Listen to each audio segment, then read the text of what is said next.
반갑습니다 형님들, 안녕하세요. 오늘도 제 숲TV 생방송 와주셔서 감사드리고, 생방송 보신 형님들은 추천과 즐겨찾기, 이따 유튜브로 보시게 된 분들도 구독과 좋아요 한 번씩 눌러주시면 감사하겠습니다. 자, 오늘 첫 경기 필라델피아 대 보스턴입니다. 올 시즌 아마 개막 단계에서 두 팀이 한번 붙었었어요. 그때는 보스턴이 홈이었는데 필라델피아가 한 점 차로 승리를 했던 적이 있었습니다. 그때 이제 엔비드가 진짜 못했거든요. 아마 야투 9개 중에 하나밖에 못 넣었고 경기 시간도 한 20분밖에 못 뛰었어요. 지금도 엔비드가 아마 30분 이하로 출전 시간 관리를 받을 것 같은데, 근데 이제 보스턴이 저는 올 시즌에 여러 선수들이 뭐 빠져있는 것도 있지만 기대치가 상당히 낮은데, 그래도 지금 2승 3패고 클리블랜드나 뉴올리언즈를 잡으면서 이제 클리블랜드를 직전 경기 때 잡아냈다, 그런 면모는 조금 보이더라고요. 여지껏 이제 운영 방식이 원래 프리차드가 작년에 식스맨상을 받았는데 그래도 3점이 너무 훌륭하니까 팀의 아이덴티티를 살리기 위해서 지금 주전으로 쓰고 있는데, 샘 하우저를 선발로 쓰다가 지금 조쉬 마이낫을 일단 쓴다고 합니다. 이건 아무래도 좀 피지컬적인 부분을 더 내세우기 위함인 것 같아요. 근데 하우저가 벤치에서 나왔을 때도 3점 6개 중에 뭐 5개 넣는다든지 그런 것들은 충분히 괜찮긴 하더라고요. 그리고 브라운이 그 전에 계속 이제 뭐 부상 문제가 있었지만 나올 때마다 지금 좋은 활약들을 이어가고 있습니다. 상대 이제 림으로 돌진해가지고 상대 수비수들을 안쪽으로 끌어당길 수 있는 이런 친구가 분명히 필요한데, 브라운의 폼 자체는 딱히 흠잡을 건 없는 상태처럼 보이고요.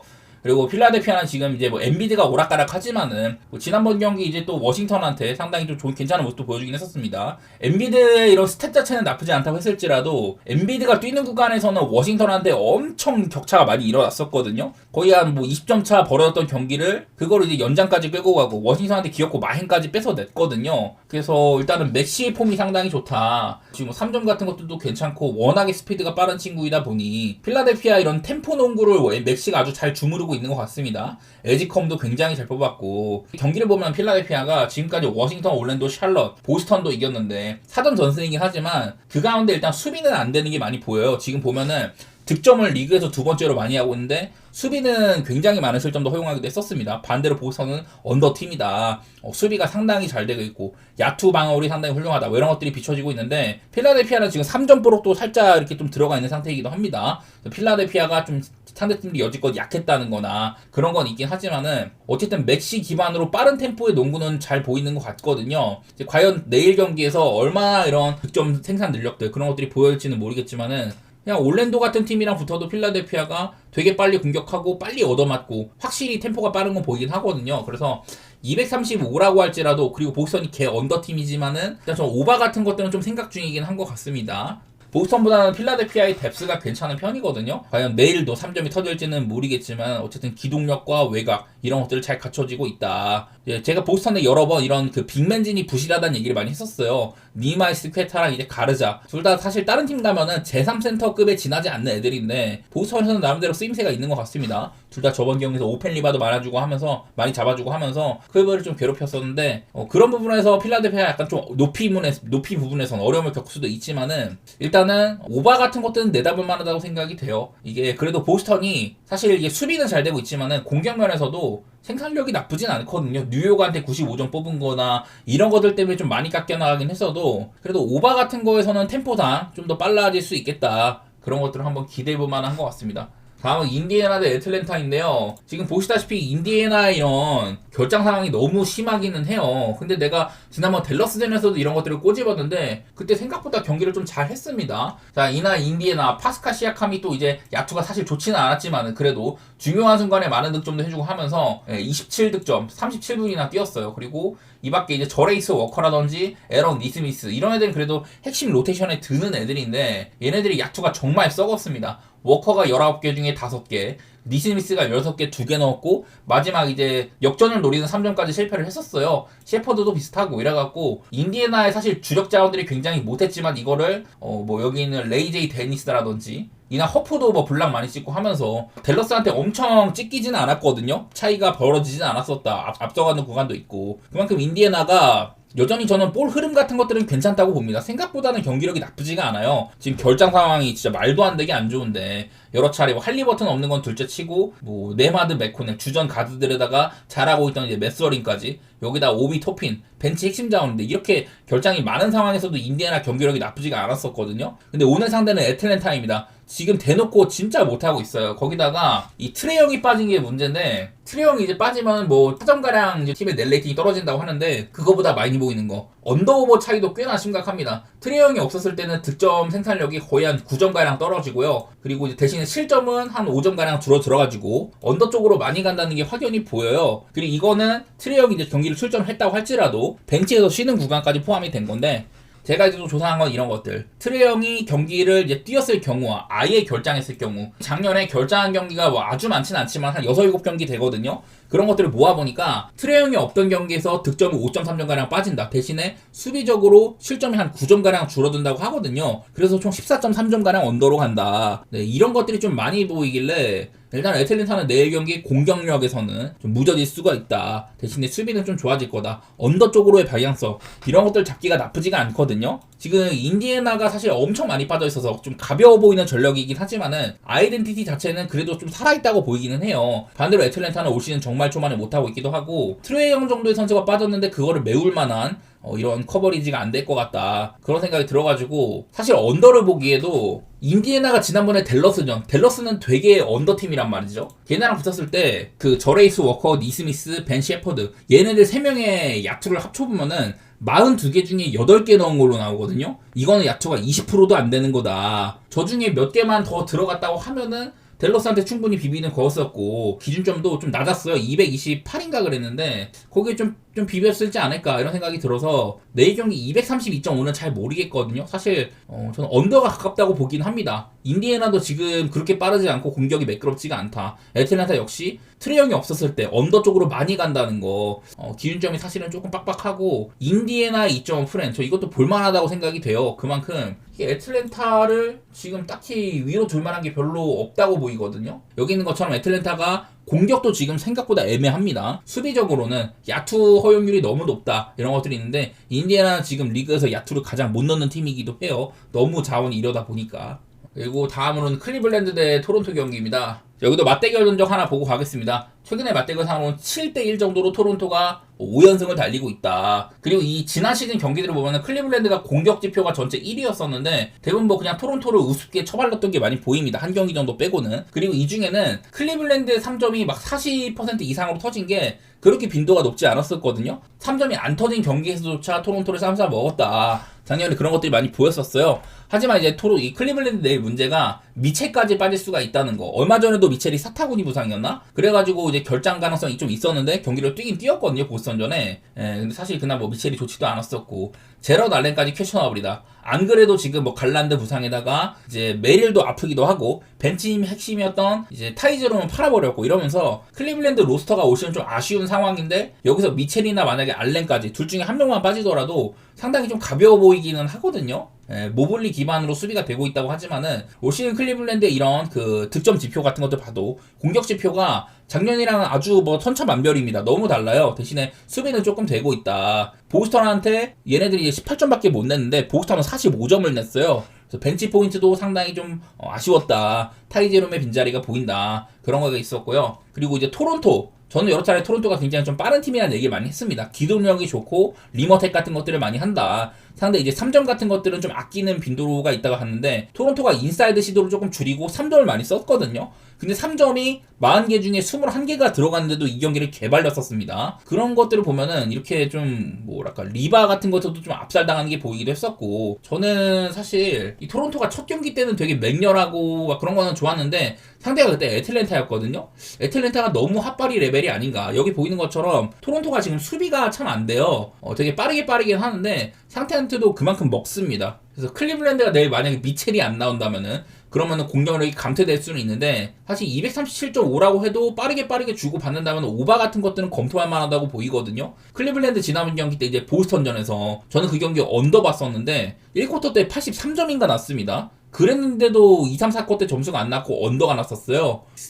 그거는 근데 보스턴이고, 토론토랑 붙으면은 그래도 계속 많이 주고받지 않을까. 야투가 정말 헬이 아니라면은 클리블랜드 경기는 일단 오바 같은 거는 괜찮게 보이거든요. 당장에 클리블랜드도 일단은 뭐 공격력이 지금 지표로는 안 좋다고 할지라도 어쨌든 기대치가 있는 팀이고, 토론토는 무식하게 많이 주고받는다. 보면 지금 야투나 3점 같은 것들도 꽤나 순위가 괜찮아요. 이렇기 때문에 한번 저는 뭐 오바 같은 거 한번 보고, 클블의 8.5마에는 만약에 뭐 미첼이 뛰면 할만할 것 같은데 그게 아니라면은 애매하다. 그래서 이 경기는 뭐 헨슨 같은 것들은 내일 아침에 좀 더 들여다봐야 될 것 같습니다. 언더오버 역시 미첼이 빠져버리면 흔들릴 수가 있고요. 자, 다음은 시카고 대 뉴욕 닉스입니다. 자, 시카고가 지금 4전 전승이고 뉴욕 닉스가 2승 2패예요. 시즌 시작 자체가 시카고는 의외로 괜찮게 하고 있고, 뉴욕이 올 시즌 클리블랜드랑 같이 동부지구 우승을 할 수도 있다. 그런 정도의 평가를 받고 있는 애들인데, 시즌 초반 스타트가 별로 안 좋았었어요. 보면 뉴욕이 지금 야투가 정말 좋지가 않습니다. 득점 110.5점밖에 못 뽑았고, 특히나 뭐 3점이나 야투나 상당히 안 좋은 쪽으로 이렇게 돋보인다는 건데, 대신에 수비는 꽤나 되고 있다고 하거든요. 야투 허용률이나 3점 허용률 이런 것들이 지표가 안 좋지만은 네 번째로 실점을 적게 통제를 했다는 거는 그만큼 상대를 좀 못 쏘게 했다든지, 혹은 이제 그 자유투를 적게 헌납을 했다, 이런 얘기가 되는데, 뉴욕 닉스는 지금 82.5회로 상대의 야투를 가장 적게 통제하고 있는 팀이기도 하고요. 그리고 자유투도 리그에서 5번째로 적게 주고 있습니다. 이런 수비력 자체는 괜찮은 상황이라는 얘기가 돼요. 마침 시카고도 작년 같은 그 정도의 속도까지는 안 보인다, 이런 것들도 있고 한지라서 뉴욕 닉스가 그리고 지금 2승 2패라고 했는데, 이게 상대 팀들을 좀 생각을 해보면요, 시카고가 사전 전승 동안 상대했던 애들이 세크라멘토, 애틀랜타, 올랜도, 디트로이트 정도 말고는 사실 경쟁력이 그렇게까지 안 보이는 애들이고, 뉴욕 닉스, 미러키, 마이애미, 보스턴, 클리블랜드, 그냥 상대했던 팀들의 레벨로 자체가 많이 차이가 나거든요. 이거는 좀 시카고는 쉬운 애들만 만났고, 뉴욕 닉스는 상대가 되게 빡빡했는데 그 가운데서 2승 2패를 했네. 약간 이런 계산도 나오기는 하거든요. 초반에 이제 브런슨이 진짜 안 좋다가 최근엔 살아났고, 타워스는 좀 애매한 그런 형국입니다. 뉴욕 닉스가 내일은 뭐 어떨지는 모르겠지만 시즌 초반에 뭔가 정돈된 듯한 그런 전력까지는 아닌 걸로 보이기는 해요. 대신에 시카고, 자, 올 시즌 시카고는 이 주전이나 벤치의 출전 시간 같은 것들이 상당히 좀 고르게 분포가 되어 있습니다. 벤치도 충분히 많이 쓰다는 거고, 허더 같은 애들이 3점 기가 막히게 꼽아요. 근데 일단은 이 팀의 이런 핵심은 조시 기디입니다. 지금 화이트가 못 나오고 있는 와중에도 조시 기디가 거의 뭐 트리플 더블급의 성적을 보이면서 작년에 한참 좋았을 때 그 정도의 3점 감을 보여주고 있는 상태예요. 조시 기디가 아주 뭐 팀의 핵심인데다가 잘해주고 있다, 뭐 이런 말씀을 드릴 법한 것 같습니다. 그래서 이게 시카고도 생각보다 잘하고는 있다, 뉴욕 닉스라는 팀이랑은 격차가 좀 있지 않냐, 뭐 이런 생각인데, 일단은 언더 같은 것들 고려해 보도록 하겠습니다. 뉴욕 닉스의 특색을 살려가지고. 내일 갑자기 뉴욕 닉스가, 시카고는 지금 수비적으로 뭔가 될 것 같은 팀이 아니잖아요. 그런데도 이렇게 좋은 수비력을 유지를 하고 있더라고요. 3점 방어 리그 전체 1등, 그리고 실점도 111.3점으로 통제를 잘한다. 작년에는 그냥 아예 밸런스가 무너진 오바팀으로만 보였는데, 올해는 그래도 좀 준수한 것 같긴 합니다. 시즌 초반에 상대가 워낙에 좀 핫발이라서 그런지는 모르겠지만은, 그래서 이런 지표와 상대했던 팀들의 레벨차, 이 가운데서 균형을 좀 잡아야 될 것 같은데, 저는 한번 일단 뭐 언더 같은 거 보도록 하고, 저는 뉴욕 닉스의 승리 가능성이 좀 더 높다고 보는 편이기는 해요. 뉴욕은 작년에도 홈이랑 원정 편차가 거의 안 났었고, 시카고도 비슷하거든요. 홈이랑 원정 차이가 별로 안 났다는 거는. 뉴욕 정도의 팀이라면 시카고가 여태 상대했던 게 너무 레벨이 떨어진다는 게 있어가지고 한번 뉴욕을 좋게 보도록 하겠습니다. 네, 다음으로 멤피스 대 레이커스 경기입니다. 지금 멤피스도 사실 뭐 잘하고 있지는 못하죠. 레이커스한테 상대 전적도 그렇게 좋지는 않았습니다. 작년에는 그나마 전력이 좀 회복이 됐었는데 3대1로 처발렸고, 그리고 그 전년도 이때는 아예 뭐 멤피스가 거의 망하다시피 한 시즌이에요. 이때도 많이 졌다. 근데 이제 한창 좋았던 2-2-3 시즌, 이때 멤피스가 아마 2등인가 했었잖아요. 그때도 레이커스한테는 좀 밀렸었다, 이런 것들이 약간 보이는 와중에 있는데, 지금 레이커스의 문제점이라면 르브론이나 돈치치가 없다는 거였잖아요. 그 가운데서도 리브스가 상당히 좋은 활약을 해줬다. 포틀랜드한테 한번 졌지만은 뭐 직전 경기 때 미네소타를 잡기도 하고, 그날은 리브스가 뭐 야투 같은 것을 조금 고전을 했었는데 위닝샷을 꼽았습니다. 그리고 이제 벤치에서 라라비아가 아주 훌륭한 활약을 한다든지 그런 게 있었는데, 내일 경기에서는 지금 돈치치의 복귀 가능성이 있어요.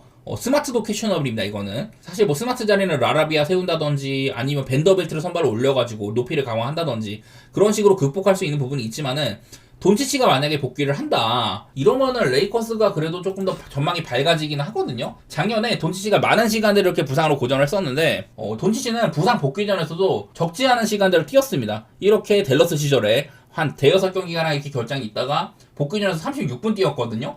그리고 또 이제 좀 부상이 살짝 있었었고, 이러다가 29분 뛰었는데 다음 경기 때 또 부상을 당했었어요. 그래서 장기 부상이 있었다가 이제 트레이드가 된 다음에 레이커스에서 초반 몇 경기는 좀 짧게 뛰었는데요. 이후에 뭐 하루 쉬고 30분 뛴다든지, 뭐 하루 쉬고 39분 뛴다든지, 하루 쉬고 또 31분 차이가 큰 경기들은 적게 뛰었지만 어쨌든 돈치치는 부상에서 복귀한 다음에 길게 뛰기도 하더라. 이런 것들이 보이는지라 그렇게까지 뭐 엄청 심한 부상이 아니었었단 말이죠. 구조적인 손상이나 이런 게 아니었기 때문에 내일 복귀를 한다면은 그래도 조금 더 많은 출전 시간을 가져갈긴 하다. 30분 이상 정도로. 그리고 여태까지 이제 시즌 첫 번째, 두 번째 게임에서 상당히 많은 득점을 했기 때문에 돈치치가 출전만 할 수 있다면은 저는 레이커스 경기력이 확연히 올라갈 거라고 보기는 하거든요. 사실 그러니까 뭐 돈치치가 없을 때조차 세크랑 미네소타를 잡았으면 굉장히 훌륭한 거다. 그리고 심지어 멤피스는 앞서 말했던 세크라멘토 미네소타보다도 확연하게 지금 괜찮다. 그렇게까지 보기도 어려운 팀처럼 보이거든요. 얘네들이 자랑하는 이런 수비력 같은 것들도 그렇게 많이 보이지가 않고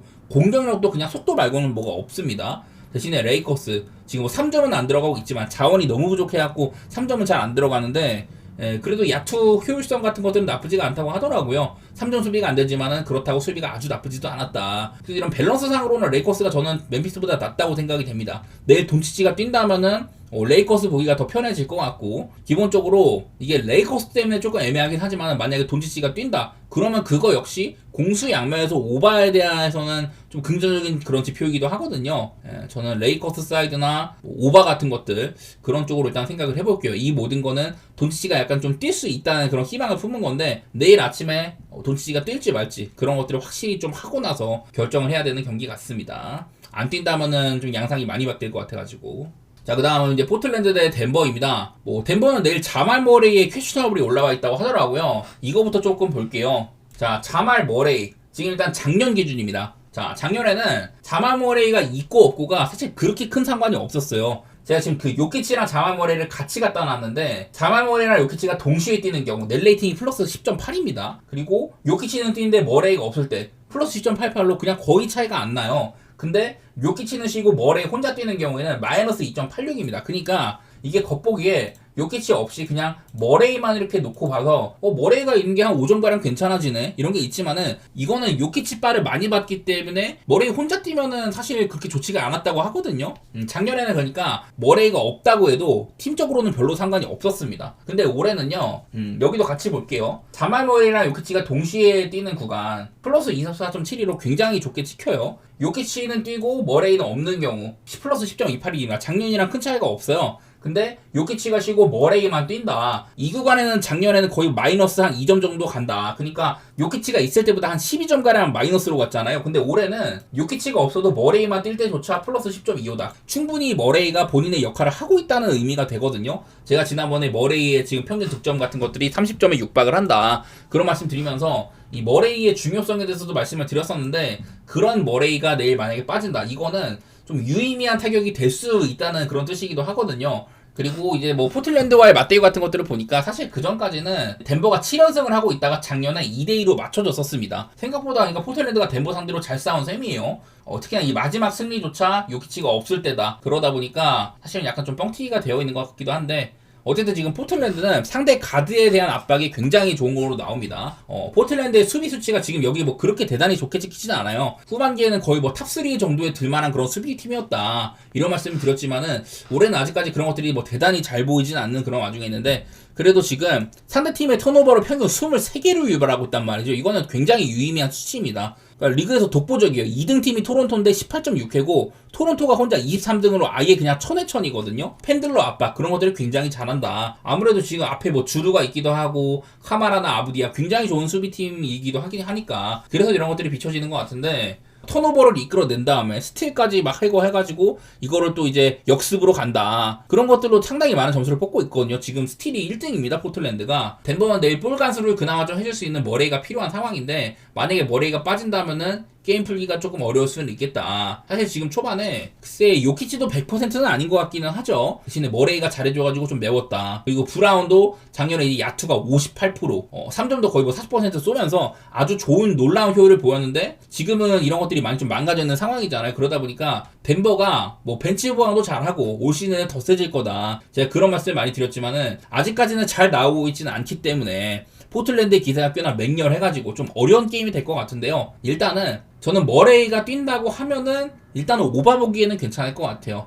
굉장히 높은 기준점이지만 지금 포틀랜드도 페이스 자체가 느리지가 않습니다. 포틀랜드가 작년에는 뭐 추비팀의 색깔이 있었는데 지금 이제 포틀랜드도 페이스가 106.9로 리그 2등이거든요. 상당히 빠른 페이스다. 덴버는 뭐 공격 생산력에서는 안 밀리는 팀이니까 그렇다면 빠르게 주고받고 오바 같은 것들 일단은 좀 내다볼 만한 것 같고요. 덴버 역시 지금 요키치는 조금 부진할지라도 이런 약초 같은 것들에서 굉장히 좋은 이런 공격 내용을 보이고 있다. 또 오바 같은 것들은 조금 편할 것 같고요. 뭐 머레이가 뛴다면은 그래도 덴버의 우위를 예상하는 게 맞지는 않겠냐. 사실 포틀랜드가 좀 잘하는 편이어서 헷갈리는데 그래도 굳이 뭐 무리하진 않고 덴버를 못 볼 건 없다. 뭐 그 정도 마인드로 좀 생각 중이긴 합니다. 자, 그리고 다음은 이제 피닉스 대 유타 경기 있습니다. 얘네들 얼마 전에 맞붙었어가지고 그때 연장전 가가지고 점수가 좀 많이 났었어요. 근데 이제 그 경기를 이제 유타가 이겼는데 그 전까지 맞대결상으로는 피닉스가 10연승을 달리고 있었거든요. 유타한테 굉장히 강했다. 근데 가장 최근 경기에서 패배를 한 거였었습니다. 이 경기를 조금 더 볼 텐데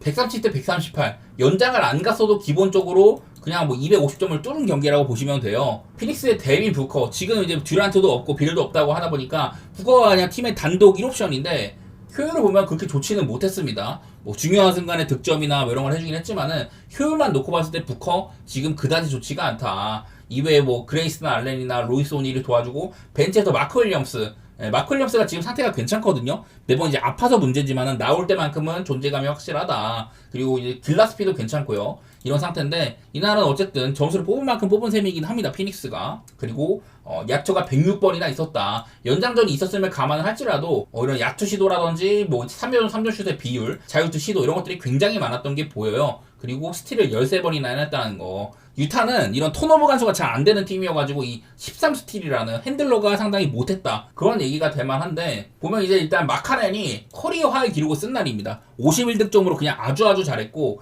이외에도 키온테 조지의 26득점, 캐슬러 25득점 이런 식으로 다른 애들도 좀 잘해줬었어요. 유타도 야투를 108번이나 시도를 했고 3점을 많이 던졌습니다. 자유투도 굉장히 잘 꼽기도 하고요. 그리고 피닉스 상대로 오펜 리바를 28개를 따냈다. 이런 것들 덕분에 더 많은 공격 기회를 가져갈 수가 있었거든요. 하지만 아까 말했다시피 이런 스틸 같은 것들을 많이 당해서 턴오버로 치환된 것들 때문에 피닉스의 이런 야투 시도랑 그렇게까지 큰 차이가 없었던 셈이 됩니다. 그러니까 유타가 조금만 더 집중력이 좋았으면은 이런 많은 오펜 리바를 바탕으로 피닉스보다 근본적으로 이런 물리적인 야투 시도가 더 많았을 텐데 당연히 그러면 점수를 벌릴 가능성이 더 높았겠죠. 대체로 유타가 많이 앞서고 있던 경기도 했는데 유타의 야투율이 너무 안 좋기도 했다. 그리고 또 이제 턴오버로 날린 게 많았다. 그런 걸로 계산이 돼가지고 저는 결과 자체도 유타가 가져갔지만은 경기 내용조차 유타가 더 좋았다. 그러기까지 얘기를 할 만한 것 같거든요.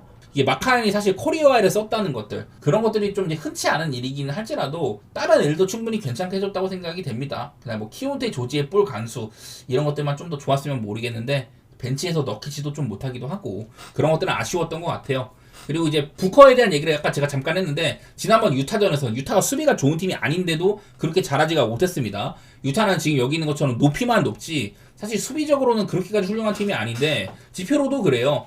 생각보다 지금 야투 방어는 잘 되고 있고 하지만은 뭐 실점이 120점이나 있다든지 반대로 피닉스는 그냥 야투 방어나 3점 방어나 둘 다 개판입니다. 리그에서 지금 4번째로 많은 실점을 하고 있는 그런 팀이에요. 워낙에 좀 뭐 못하는 것도 많이 보이고 바로 이제 직전 경기 때 부커가 이제 멤피스전에서 전반전에는 야투를 9개 중에 하나 넣었거든요. 그래서 자유투도 하나밖에 못 넣고 3점밖에 기록을 못했습니다. 그러더니 후반전에는 29점을 몰아넣었어요. 이렇게 좀 살아나는 면모도 보여주긴 하더라. 여기다가 아까 말했던 마크 윌리엄스의 존재감 그런 것들이 많이 보이는 날이었었는데 어쨌든 부커의 지금 인게임에서의 기복도 상당히 심하다고 보이긴 하거든요. 그래서 내일 뭐 유타는 이렇게 좀 앞선 수비력이나 그런 것들이 좋지 않으니까 부커도 뭐 또 1인분을 할 것 같기는 한데 어쨌든 지금 겉보기에 저는 유타가 조금 더 체급이 높은 팀처럼 보이거든요. 피닉스가 지난번에 그냥 리바운드 단속에서 고전했던 것들 이런 것들도 확실히 비춰지는지라서 저는 일단은 오바 같은 거 보기에는 괜찮을 것 같고요. 한 번 더 유타의 프렌 그런 것들도 노려보도록 하겠습니다. 지난번 경기가 이게 유타 원정이어가지고 그때 이제 유타가 이제 뭐 정배받고 그 유타가 그때 이제 정배받았었거든요. 처음엔 역배였다가 나중에 정배로 바뀌었는데